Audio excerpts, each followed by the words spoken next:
สำหรับวิดีโอดีนะคะตั๊กก็จะมาขอเล่าเรื่องดับแสงระวีต่อนะคะก็จะเป็นประมาณครึ่งเล่มหลังของเรื่องนี้นะคะโดยความเดิมตอนที่แล้วเนี่ยก็คือจะเป็นลักษณะว่านายเอกดวงซวยนะคะก็คือเจอเรื่องประหลาดๆหลายๆเรื่องนะคะแล้วในระหว่างนั้นเนี่ยก็คือมีบทที่พระเอกกับนายเอกจีบกันนะคะจนแสงระวีรู้ใจตัวเองแล้วนะคะว่าเขาแบบตกหลุมรักพระเพิง ถ้าพร้อมแล้วนะคะเราก็มาต่อสำหรับครึ่งเล่มหลังกันเลยแน่นอนว่าตามฉบับของนิยายนะคะคือจะมีแต่เรื่องหวานๆไม่ได้นะคะมันต้องมีเรื่องที่เข้าใจผิดกันด้วยวันหนึ่งนะคะคือครอบครัวของพระเพิงเนี่ยก็คือหวังดีนะคะคิดว่าอยากจะให้พระเพิงกับแสงระวีได้มีโอกาสใช้ชีวิตอยู่ด้วยกัน2 คนเนาะคือครอบครัวของพระเอกก็เลยวางแผนว่าเขาจะไปแบบเหมือนต่างจังหวัดกันสักอาทิตย์หนึ่งทีนี้นะคะคุณปู่เนี่ยก็เลยบอกให้แสงระวีไปตามพระเพิงมาให้หน่อยนายเอกเนี่ยก็เดินไปหาพระเอกที่ห้องทำงานตอนที่นายเอกไปถึงคือแสงระวีดันได้ยินพระเพิงเนี่ยคุยโทรศัพท์อยู่กับคนคนหนึ่งนะคะแล้วพระเพิงเนี่ยก็พูดว่าแบบ I miss you so much ซึ่งนายเอกได้ฟังก็แบบรู้สึกแบบเฮ้ยหรือจริงๆพระเอกคือมีคนอื่นอยู่แล้วคือมีคู่รักอยู่แล้วมีคนรักอยู่แล้วหรือเปล่านะคะหรือจริงๆแล้วเขามีใครที่คิดถึงอยู่หรือเปล่าก็เลยพูดว่าแบบคิดถึงเธอจังเลยคือนายเอกก็คือแบบมโนไปไกลแล้วสรุปก็คือแสงระวีก็ไม่ได้ตามพระเอกนะคะแล้วก็เลยแบบตัดสินใจกลับมาหาคุณปู่แล้วก็แบบระหว่างที่กำลังนั่งคุยกับคุณปู่อยู่ไอ้แก้วกระเบื้องอยู่ๆมันก็แบบแตกเฉยเลยนะแล้วแสงระวีก็เลยแบบไปช่วยเก็บเศษแก้วโดนแบบเศษแก้วบาดลึกมากนะคะเลือดไหลอาบมือหมดเลยทีเนี้ยคนงานคนหนึ่งก็มาเห็นนายเอกแบบคือเลือดไหลมากก็เลยแบบเหมือนยื่นผ้าเช็ดหน้าตัวเองให้นะคะเพื่อแบบให้นายเอกแบบช่วยซับเลือด พระเอกของเรานะคะพระเพิงคือเข้ามาเห็นฉากนี้พอดีนะคะก็คือเกิดอาการแบบหึงนะคะเกิดอาการโกรธว่าทำไมแสงระวีแบบเหมือนไปรับผ้าเช็ดหน้าของคนอื่นแถมแบบอยู่กับผู้ชายอื่น2 ต่อ 2คือพระเอกมโนไปไกลทั้งที่จริงๆมันไม่มีอะไรเลยพอพระเอกหึงหวงนะคะก็แบบเริ่มพูดจาไม่ดีใส่แสงระวีนะคะบรรยากาศรอบๆตัวก็แบบอึมครึมแล้วทุกคนตอนเย็นเนี่ยระหว่างกินข้าวด้วยกันก็ไม่พูดจาใส่กันเลยแถมตกดึกเข้านอนนะคะแสงระวียังเอาหมอนข้างมากั้นพระเอกอีกต่างหากส่วนทางพระเพิงนะคะก็รู้สึกว่าเฮ้ยเขาไม่ได้ทำผิดอะไรนะคะเขาก็ไม่อยากที่จะแบบง้อแสงระวีวันต่อมาตอนเช้านะคะทุกอย่างก็ยังไม่ดีขึ้นคือพอตอนเช้าเนี่ยผู้ใหญ่เนี่ยเขาก็ตัดสินใจไปต่างจังหวัดแล้วใช่ไหมเขาก็ไปต่างจังหวัดกันเลยแสงระวีก็ยังแบบเหมือนงอนพระเอกอยู่ก็เลยตัดสินใจว่าแบบจะไปวัดเพื่อแบบเหมือนหาที่สงบทางใจพระเพลิงตื่นขึ้นมานะคะไม่เห็นแสงระวีก็แบบคือเริ่มหงุดหงิดแล้วก็ไปทำงานพอไปทำงานกลับมาบ้านแสงระวีก็ยังไม่กลับมาบ้านอีกพระเอกก็หงุดหงิดมากขึ้นแต่อีกใจหนึ่งนะคะพระเพลิงก็เริ่มรู้สึกเป็นห่วงนะว่าเฮ้ยไปไหนทำไมนานจังแต่ก็แบบทำใจแข็งนั่งกินข้าวคนเดียวนะคะสักพักก็เห็นว่าแบบแสงระวียังไม่กลับก็เลยตัดสินใจขึ้นไปนอนแต่พอขึ้นไปนอนใช่ปะก็นอนไม่หลับเพราะว่าเป็นห่วงพอดึกมากๆก็เลยตัดสินใจว่าเฮ้ยจะแบบออกไปตามหาแสงระวีแต่ทีนี้ก็คือจริงๆตอนที่พระเพลิงเนี่ยขึ้นไปนอนนะคะนายเอกก็คือแบบกลับมาบ้านเรียบร้อยแล้วทีเนี้ยคือแสงระวีก็ยังรู้สึกแบบเหมือนเข้าหน้าพระเอกไม่ได้ก็เลยตัดสินใจว่าไม่ได้จะกลับไปนอนที่ห้องนอนกับพระเอกนะคะก็เลยตัดสินใจกลับไปนอนที่ห้องนอนเดิมซึ่งตัวเองเคยนอนก่อนหน้านี้ซึ่งมันเป็นการตัดสินใจที่แบบผิดแบบมากๆเพราะว่าพอนายเอกกลับไปนอนห้องนั้นนะคะความฝันประหลาดพร้อมกับวิญญาณก็กลับมาอีกรอบนี้นะคะนายเอกรู้สึกตัวนะคะว่าแบบคือเหมือนตัวเองแบบหลับอยู่แล้วเขาก็อยากจะตื่นแต่รู้สึกว่ามันตื่นไม่ได้แถมวิญญาณตนนั้นนะคะยังเอาแบบเอาเท้าของตัวเองมาเหยียบที่อกนายเอกอีกทำให้นายเอกแบบคือหายใจไม่ได้เลย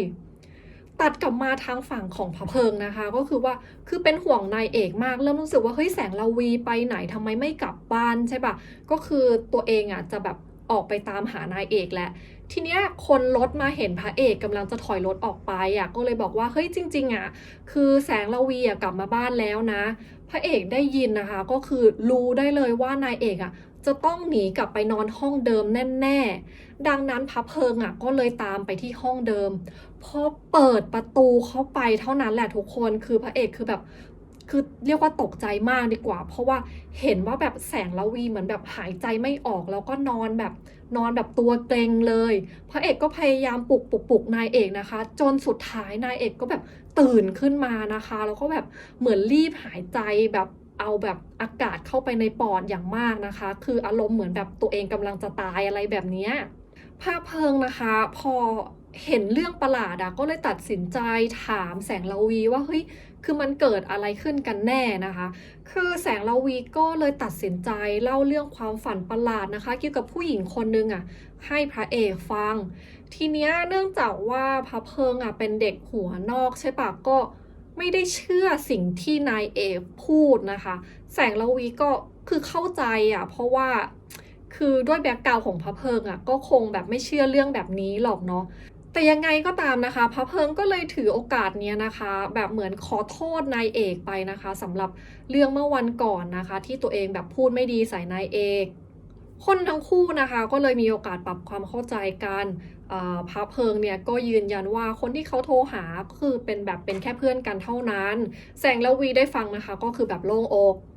วันหนึ่งนะคะคือคนทั้งคู่เนี่ยก็ต้องไปออกงานเลี้ยงสังคมด้วยกันวันนั้นแสงระวีก็แต่งตัวแบบดูดีมากคือพระเอกเห็นแล้วก็แบบตะลึงส่วนในสายตาของแสงระวีนะคะพระเพลิงก็คือแบบดูหล่อสุดๆทีนี้ไงงานเลี้ยงคือเขาก็มีเต้นรำกันทีนี้นายเอกก็คือไม่กล้าเต้นรำนะคะกลัวแบบคือเต้นผิดเต้นถูกทำให้พระเอกแบบขายหน้าดังนั้นนะคะพระเพลิงก็เลยชวนนายเอกออกมาเต้นรำข้างนอกนะคะใต้แสงจันทร์อะไรแบบนี้นะคะฉากนั้นก็แบบค่อนข้างโรแมนติกทีเดียวระหว่างที่เต้นรำกันอยู่ข้างนอกนะคะคือบรรยากาศมันก็แบบเป็นใจเนาะคือคนทั้งคู่ก็เลยแบบจูบกันอย่างดูดดื่มวันถัดมานะคะในระหว่างที่พระเพลิงไปทำงานคือแสงระวีก็ยังรู้สึกว่า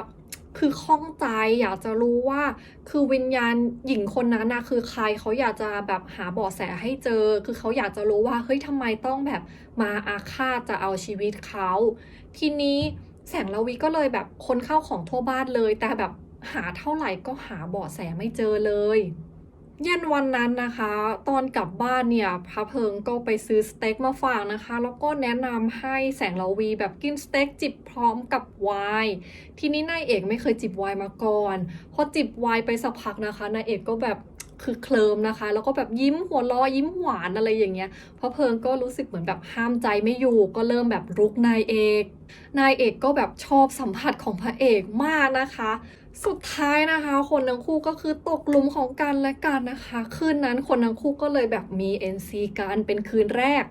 ชีวิตหวานๆของคนทั้งคู่ก็มาแป๊บเดียวนะคะสักพักก็มีเรื่องเข้ามากวนใจคนทั้งคู่อีกหลายวันต่อมาคือพระเพลิงได้รับโทรศัพท์จากเพื่อนเก่าใช่ปะเพื่อนคนนั้นก็คือ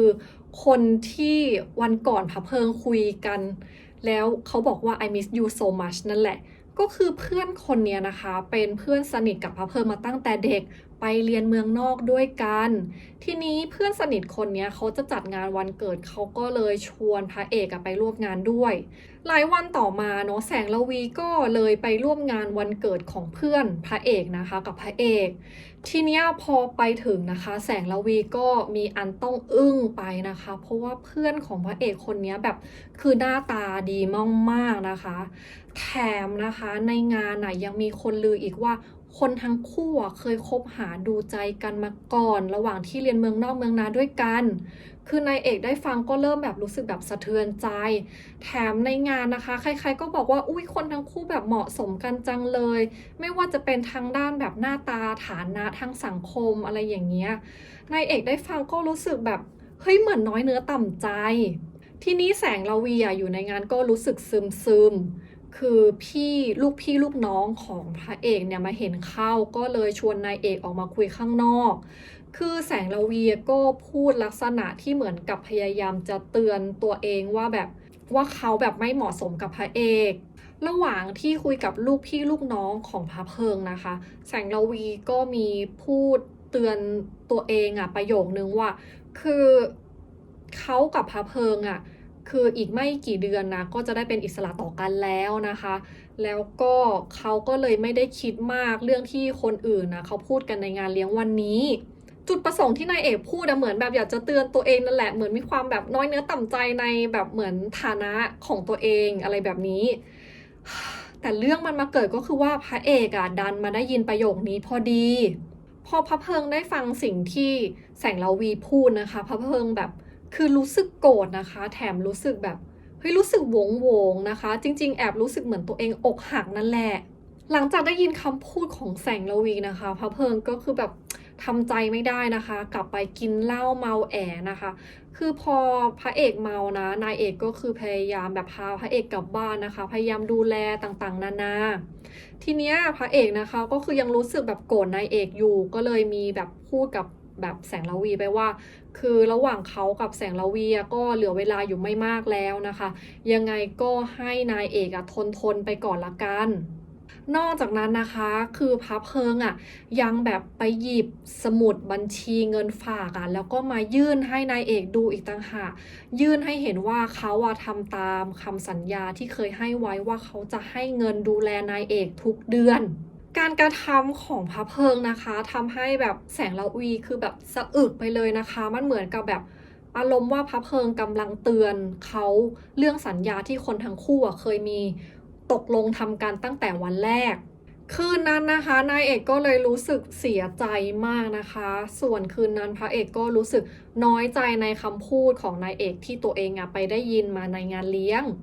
เช้าวันถัดมานะคะพระเพิงเนี่ยตื่นขึ้นมาแล้วก็เพิ่งนึกขึ้นได้ว่าเมื่อคืนตัวเองแบบพูดแล้วก็ทำอะไรไปบ้างคือพระเพิงเนี่ยพยายามจะตามหาตัวแสงระวีนะคะต้องการที่จะแบบปรับความเข้าใจกับนายเอกแต่ว่ายังไม่ทันที่จะได้พูดคุยอะไรกันเลยนะคะคือครอบครัวของพระเอกเนี่ยคุณปู่คุณพ่อคุณแม่ก็กลับมาจากต่างจังหวัดพอดีคุณปู่นะคะพอกลับมาจากต่างจังหวัดเห็นหลานสองคนเนี่ยดูมีปัญหากันก็เลยตัดสินใจไปเรียกพระเพิงมาคุยแล้วคุณปู่ก็บอกไปว่าถ้าพระเพิงอยากจะถอนมั่นนะไม่ต้องรอถึง6 เดือนก็ได้เดี๋ยวคุณปู่จะดำเนินการให้ซึ่งแน่นอนนะคะพระเพิงตอบปฏิเสธทันทีพระเพิงก็เลยตัดสินใจแบบสารภาพเหตุการณ์ทั้งหมดให้คุณปู่ฟังตั้งแต่เรื่องที่คนทั้งคู่มีการทำสัญญากันว่าจะอยู่ด้วยกันแค่6 เดือนจัดฉากเล็กๆน้อยๆให้แบบผู้ใหญ่เข้าใจผิดจนถึงกระทั่งเรื่องที่ว่าเมื่อคืนนี้เขาไปได้ยินแสงระวีพูดอะไรมาพอคุณปู่ได้ฟังนะคุณปู่ก็แบบให้คำแนะนำที่ดีคุณปู่ก็บอกว่าคือให้พระเพิงเนี่ยไปบอกความรู้สึกของตัวเองกับแสงระวีเพราะว่าสำหรับแสงระวีแล้วคือเหมือนความสัมพันธ์มันไม่ชัดเจนตั้งแต่แรกดังนั้นเนี่ยเขาไม่สามารถรู้ได้เลยว่าจริงๆแล้วพระเพิงรู้สึกกับเขายังไงพระเพิงก็ได้สติจากสิ่งที่คุณปู่พูดนะคะก็เลยแบบรีบไปหาแสงระวีทีเนี้ยมันก็เกิดเรื่องประหลาดขึ้นอีกแล้วนะคะก็คือว่าอยู่ๆรถในบ้านของพระเอกก็ควบคุมไม่ได้แล้วก็แบบจะมาชนนายเอกเลย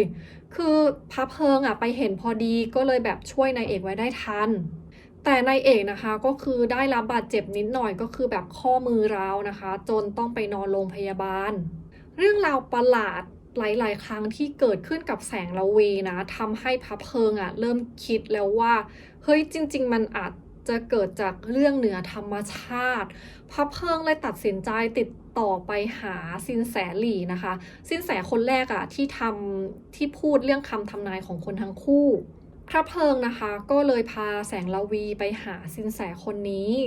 ซึ่งก็เป็นไปตามที่นายเอกคิดจริงๆคือสินแสยืนยันว่ามีวิญญาณผู้หญิงคนนึงอาฆาตนายเอกแล้วก็ต้องการเอาชีวิตนายเอก สินแสก็เลยเตือนแสงระวีนะคะว่าในอีก 2-3 วันข้างหน้าเนี้ยมันจะเป็นช่วงที่อันตรายที่สุดเป็นช่วงดวงคาดให้นายเอกแบบระวังตัวให้ดีโดยเฉพาะช่วงหลังพระอาทิตย์ตกดินห้ามเชื่อใครเลยนะคะแม้กระทั่งตัวเองหลังจากฟังคำทำนายนะคะพาเพิงก็คือแบบวิตกจริตมากคือกังวลมากๆวันๆก็คือแบบไม่ไปไหนเลยนะคะคือเหมือนอารมณ์แบบเฝ้าแสงระวีอย่างเดียวเพราะว่ากลัวว่าจะมีเรื่องที่ไม่คาดฝันเกิดขึ้นแต่แล้วนะคะมันเหมือนกับดวงชะตาคือมันหลีกเลี่ยงไม่ได้ตกดึกคืนหนึ่งนะคะอยู่บ้านของพระเอกก็คือแบบเกิดไฟไหม้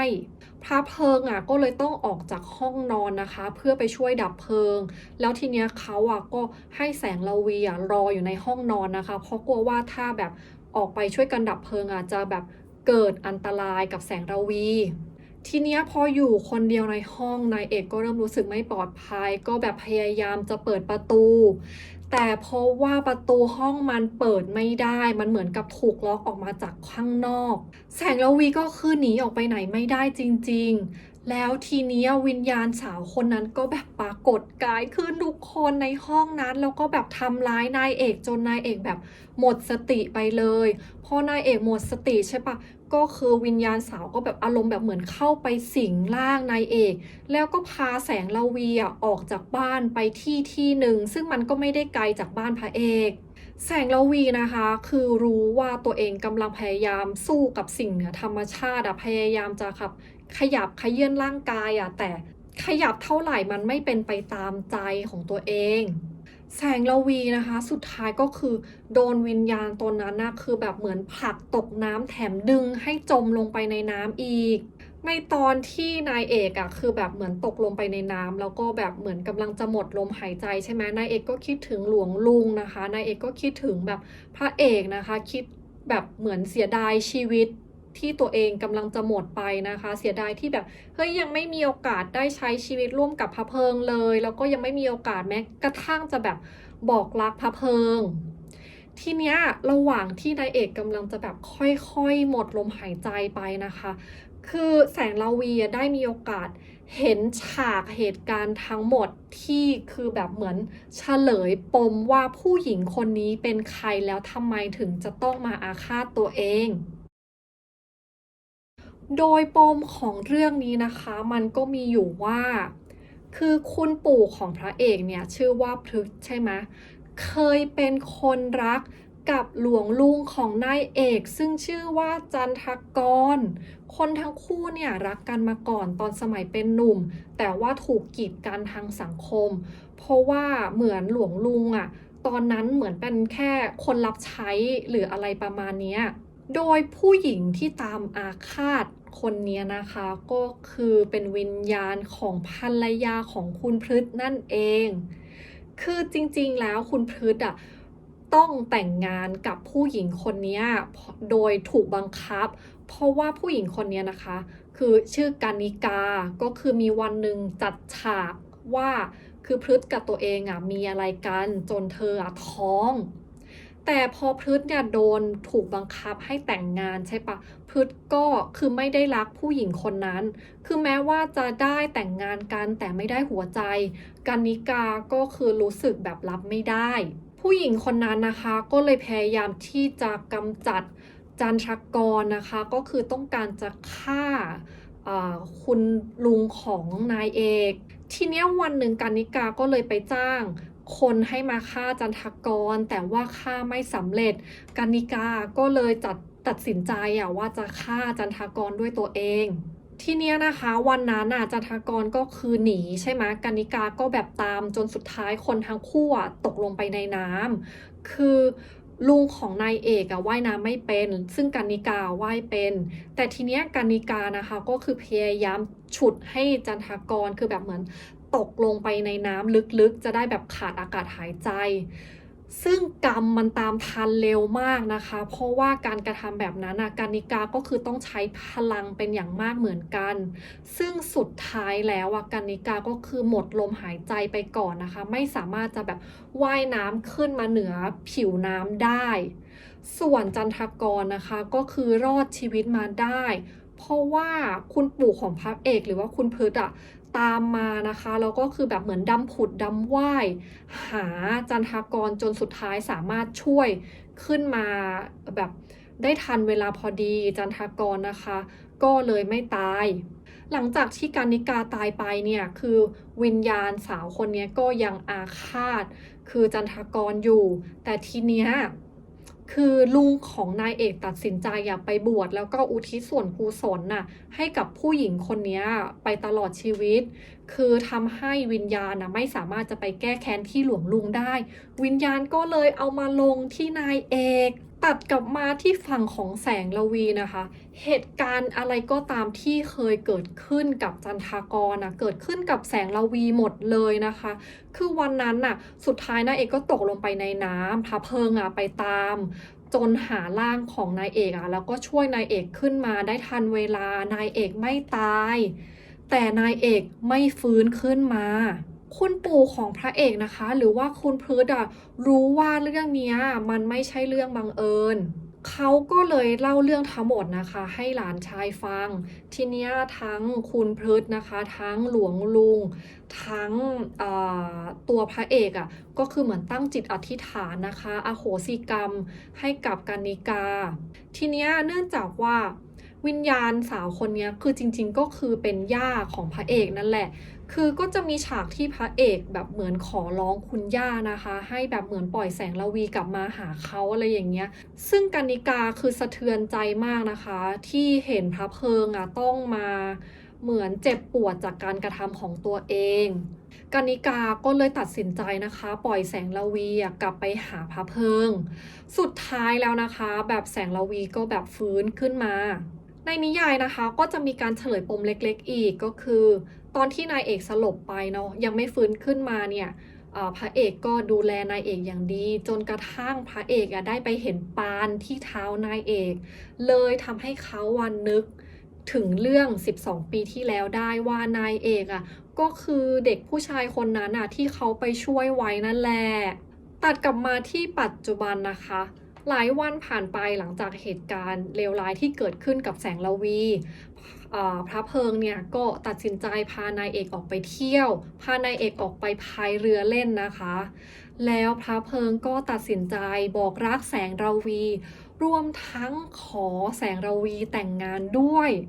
ซึ่งแสงระวีพอได้ฟังคำสารภาพรักก็รู้สึกแบบตื้นตันใจมากนะคะแล้วก็ตอบตกลงแต่งงานกับพระเอกเรื่องราวความรักของคนทั้งคู่นะคะก็สมหวังนะคะแล้วในนิยายตอนหลักมันก็จะจบอยู่ตรงนี้ในนิยายนะคะก็จะมีตอนพิเศษอีกทั้งหมด5 ตอนนะคะก็จะมีฉากแบบมีจัดงานเลี้ยงวันเกิดให้กับแสงระวีมีฉากที่จันทกรหรือหลวงลุงของนายเอกคือลาสิกขานะคะเพราะว่ากานิกาวิญญาณตนนั้นคือมาขอลาไปอยู่ภพอื่นแล้วเขาอยากให้จันทกรกลับไปใช้ชีวิตอย่างมีความสุขกับคุณพฤษนะคะซึ่งหลวงลุงก็เลยตัดสินใจแบบลาสิกขาบทนะคะแล้วก็มาใช้ชีวิตบั้นปลายอยู่กับคุณปู่ของพระเอกแบบเฮ้ยดีมากๆนอกจากนั้นนะคะในนิยายก็ยังจะมี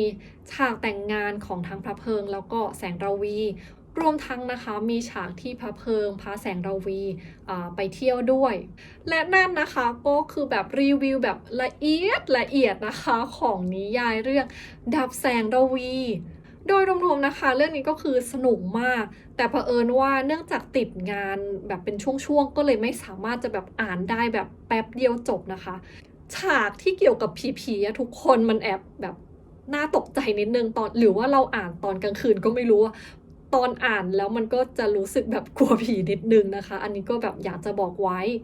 โดยรวมมูดแอนโทนก็ค่อนข้างที่จะแบบโรแมนติกหวานๆนะคะไม่ได้มีแบบดราม่าแรงๆอะไรแบบนี้ยังไงนะคะสำหรับวิดีโอนี้ก็เอาไว้แค่นี้ก่อนแล้วพบกันใหม่ในคลิปวิดีโอหน้าๆค่ะบ๊ายบาย